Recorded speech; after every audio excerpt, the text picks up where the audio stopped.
Progressive Christian devotional in 3 minutes or less. In the Hebrew Bible, God's provision of manna to the people of Israel was a sign of God's commitment to them, as well as a physical manifestation of God's continued promise to be with them.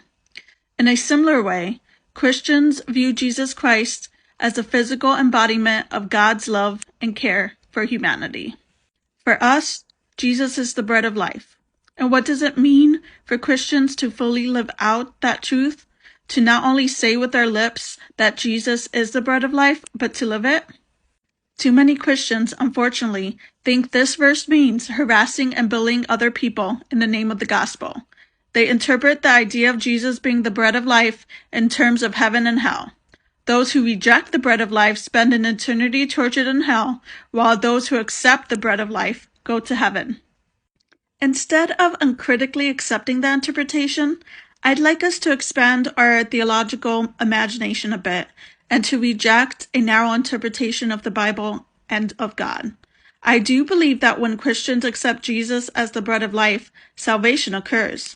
But salvation isn't about heaven or hell. It is about bringing liberation to a hurting world. It is about non-violently overthrowing systems of injustice and oppression.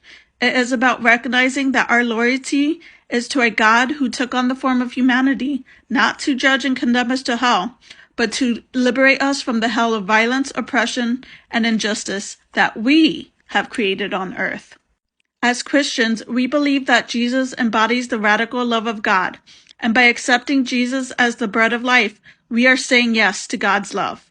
We are saying yes to the kingdom of God, a kingdom that pushes back against a status quo that deems the lives of the poor and marginalized as less important. We are saying yes to equality and justice.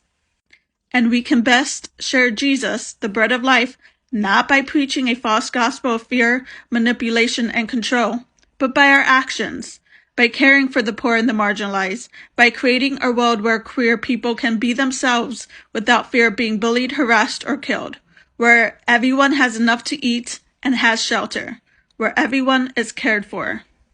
Prayer. God, help us Christians to truly accept the bread of life. Reflection. What would it look like for you to accept Jesus as the bread of life?